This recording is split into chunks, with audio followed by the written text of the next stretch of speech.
Sikhonze. Almighty God, where you have called us to govern this province, we ask your help to make decisions and laws that will be just and will promote the interests of the people. Almachtige God, ons bid dat u gedrende ons vergadrings. Ons dienodege wysheid sal gee en ons motiewe suiwer sal hou. En dat u ons sal help om ons tekortkominge te oorkom en al ons besluite aan u op te dra. Sikelela Nkosi ilizwe lethu nabantu balo. Umisele ukulunga kwiphondo lethu. Nkosi sikelela iAfrika. Gcina abantwana bayo. Nkosi khokhela inkokheli zayo. Inike uxolo Nkosi iAfrika. All this we beg in your most holy name. Amen. We may all take our seat. Thank you.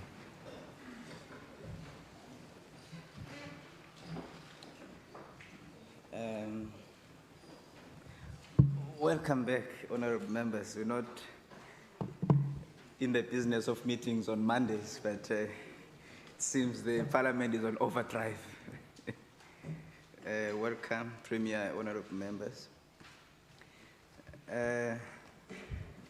Today's proceedings, the Minister of Economic Development, Minister of Finance, is going to be talking to us about the Provincial Economic Review and Outlook and Municipal Economic Review and Outlook, and that is Mero and Pero. I recognize the Honorable Minister of Finance.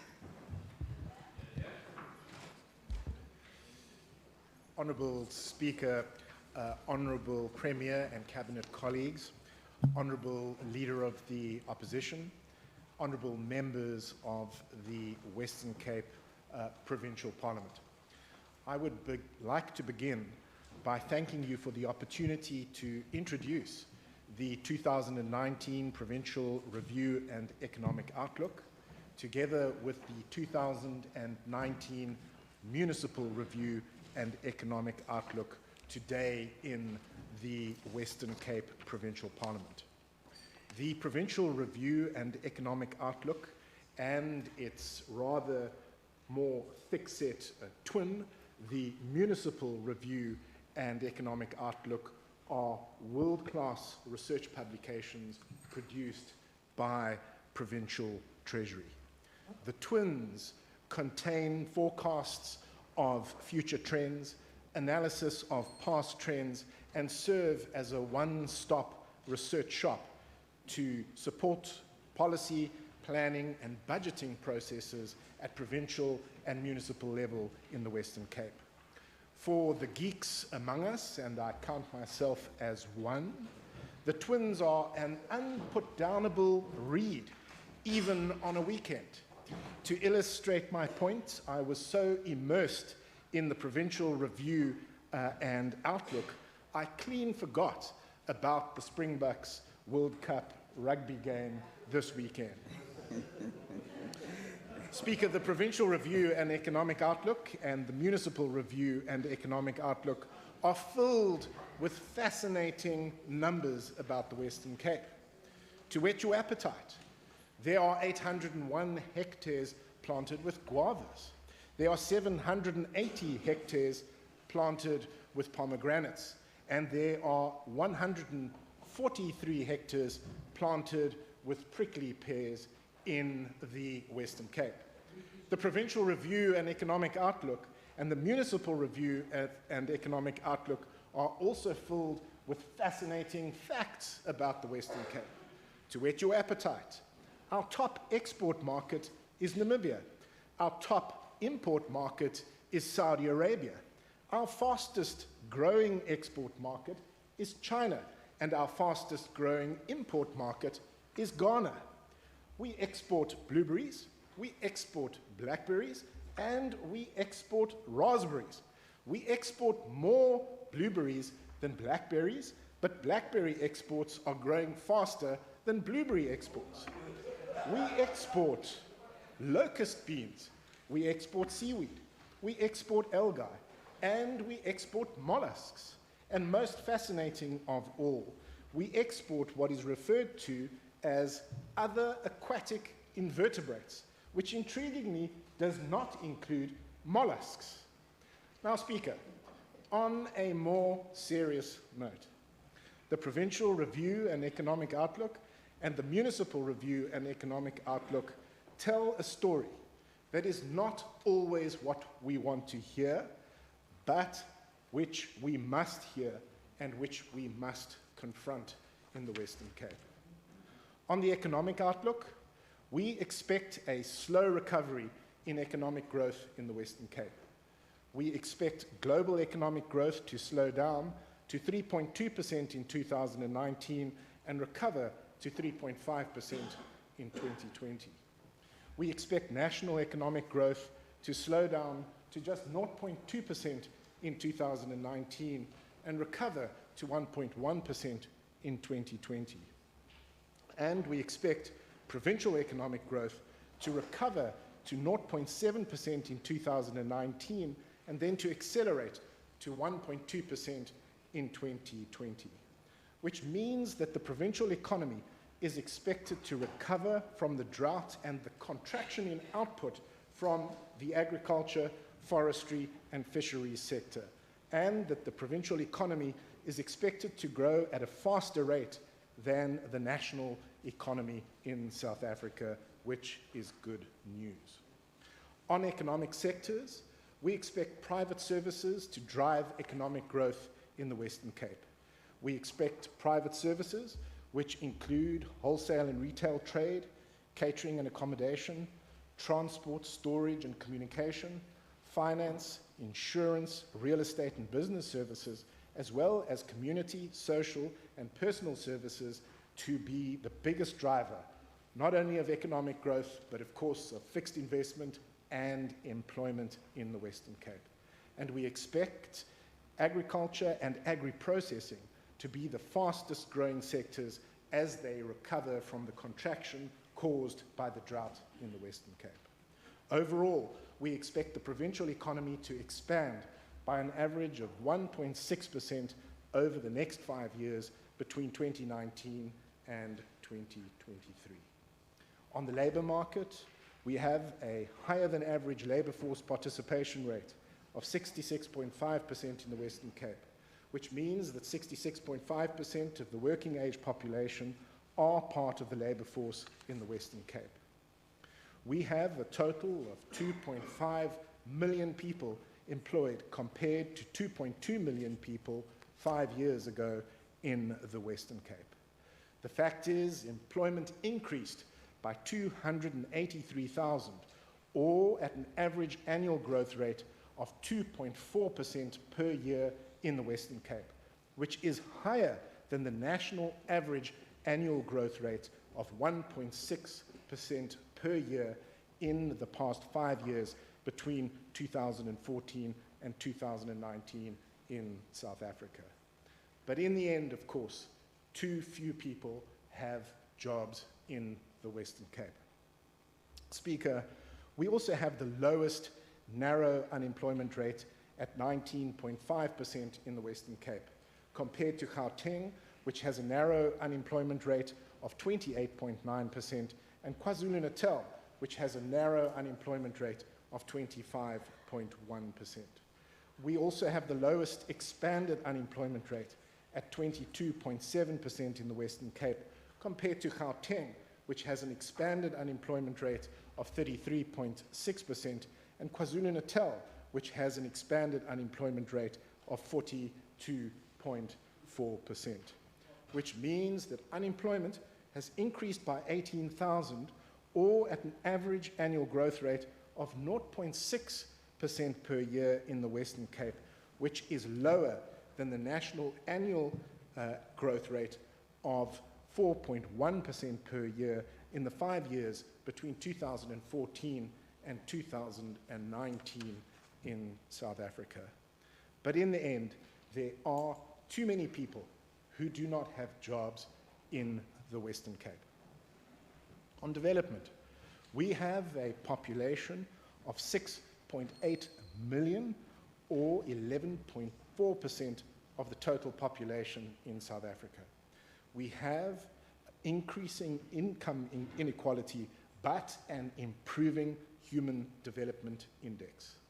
The Human Development Index, which is a composite indicator of population development and which measures inter alia, education, life expectancy, and per capita income, has improved steadily from 0.682 in 2009 to 0.730 in 2019, which could be the result, and which is thought to be the result, of more effective support to people, especially poor people, by this government in the Western Cape.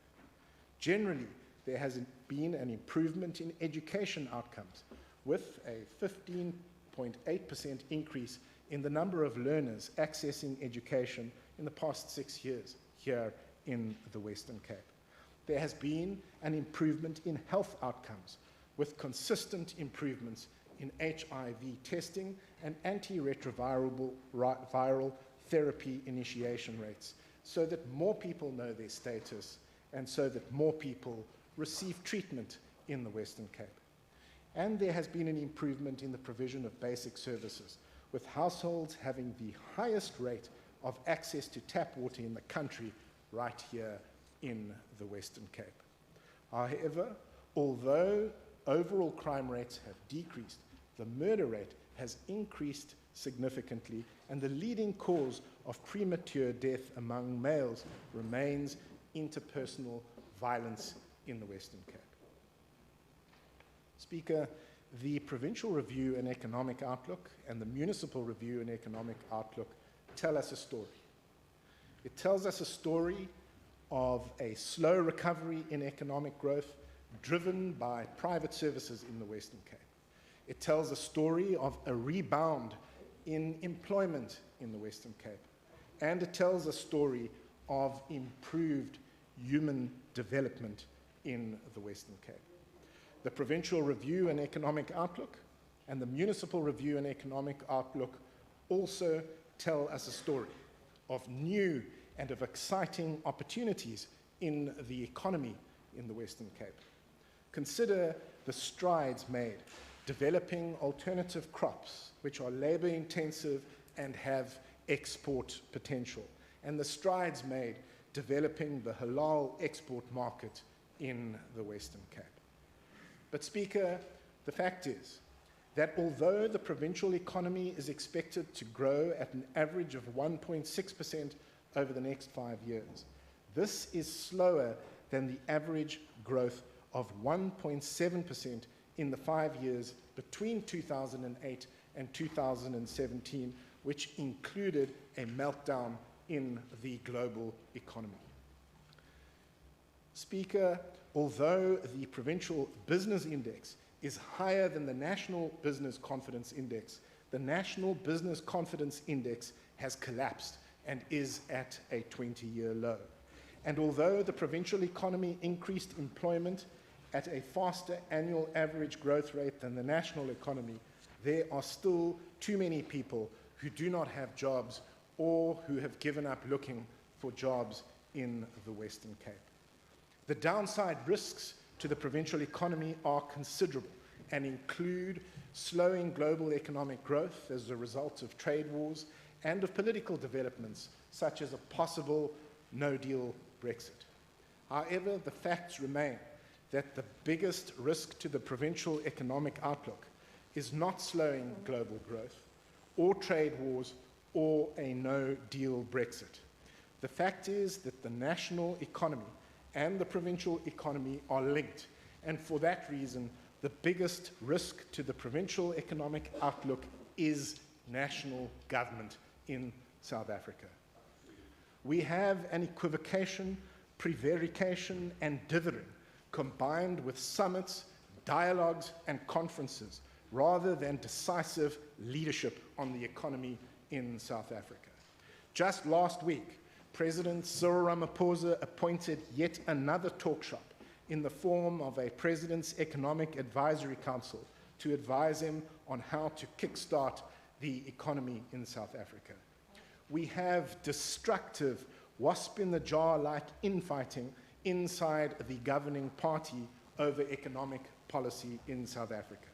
Last month, the Minister of Finance, Tito Mboweni, released a paper entitled Economic Transformation, Inclusive Growth and Competitiveness Towards an Economic Strategy for South Africa, which not surprisingly was rubbished as incoherent, confused, and unreliable by COSATU. We have stagnant national economic growth, with the economy forecast to grow at an average of 1.3% over the medium term in South Africa. We have collapsing business confidence, which, as I've said, is at an all-time 20-year low in South Africa. Who can blame business for losing confidence when you have the Minister of Mineral Resources and Energy, Gwede Mantashe, peddling a fake mineral called hazenile, which he thought had been discovered in the Congo caves, not the Kango caves, here in the Western Cape. Speaker, we have declining per capita incomes as the population growth rate exceeds the economic growth rate, which means that the poor are getting poorer in South Africa. We have staggering levels of unemployment with nearly 10 million. You may proceed, Minister. Thank you. Speaker, as I was saying, we have staggering levels of unemployment with nearly 10 million people who do not have jobs or have given up looking for jobs. We have eye-watering national debt levels, with national debt that will now exceed an estimated 3.4 trillion or 59% of GDP in 2021-22 in South Africa. We have zombie national departments like the Department of Home Affairs, who seem determined to keep foreign investors and highly skilled immigrants out of South Africa. We have zombie state-owned enterprises like the Passenger Rail Agency, South African Airways, Transnet Freight Rail, and the Transnet Port Authority, delivering shocking services at uncompetitive prices and consuming billions of rands in bailout. We have massive fiscal risks, including, most importantly, Eskom, which has a debt mountain of about 440 billion rand, costing a staggering 67 billion rand per year in debt service costs, which could blow up the national balance sheet at any time in South Africa. You only have to turn to page 60 of the Provincial Economic Review and Outlook to understand just what a ball and chain Eskom is on the Western Cape. The cost of load shedding to business is estimated to be 75 million rand per stage per day in the Western Cape.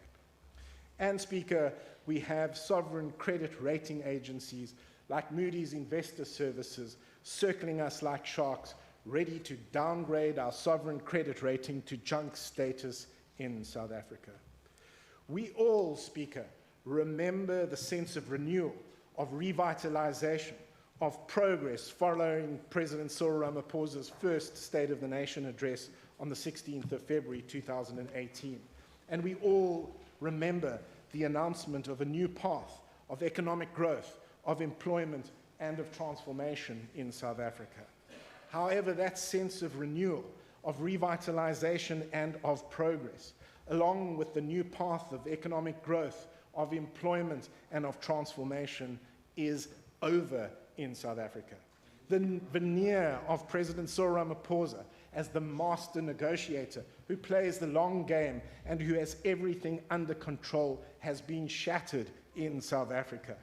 When faced with tough decisions, President Cyril Ramaphosa is inclined to negotiate, to prevaricate, to equivocate, to call summits, to call conferences, and to call dialogues in South Africa.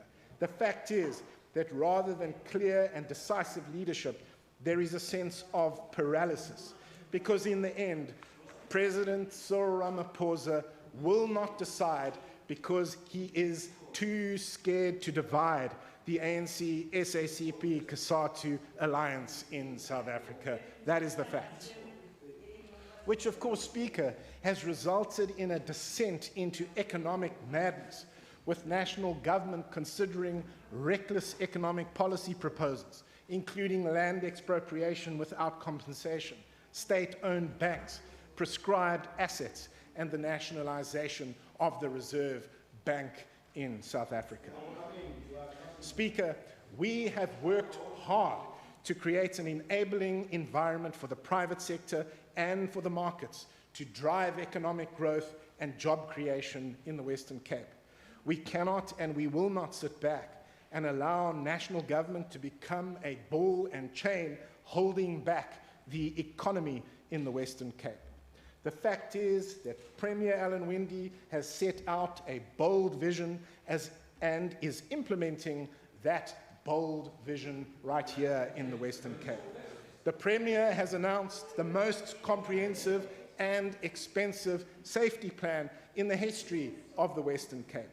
The safety plan includes both a law enforcement component and a violence prevention component, with 3,000 new law enforcement officers doing visible policing, 150 investigators working up dockets for prosecution, and providing support to 10,000 children and their caregivers during the first 1,000 days of the child's life in the Western Cape.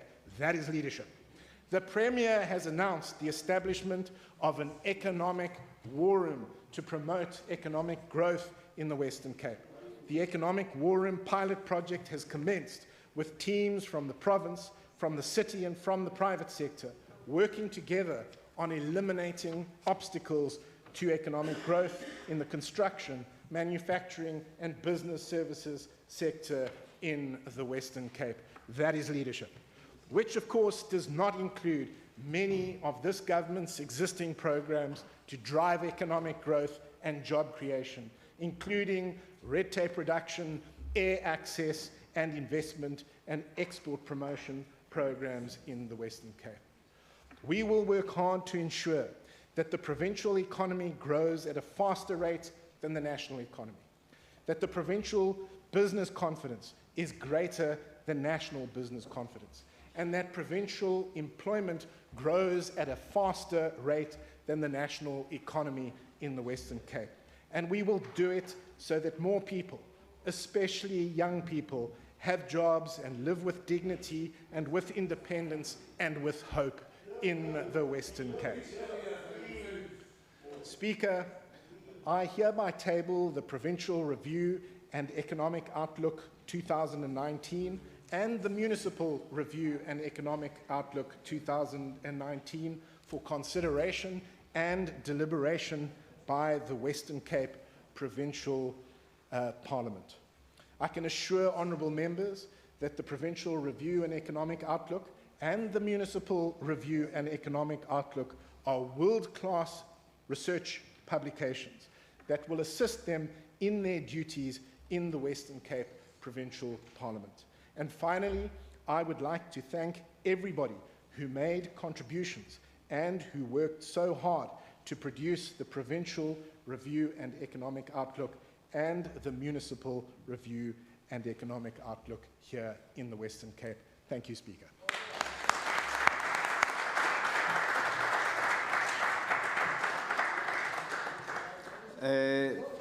Thank you, Honourable Minister. Order, honourable members. I would like to inform the House that the Provincial Economic Review and Outlook and the Municipal Economic Review and Outlook will now be referred to the relevant committee for consideration. And upon adjournment now, as we adjourn the House, the members of the Budget Committee are requested to stay behind for a meeting of the Budget Committee.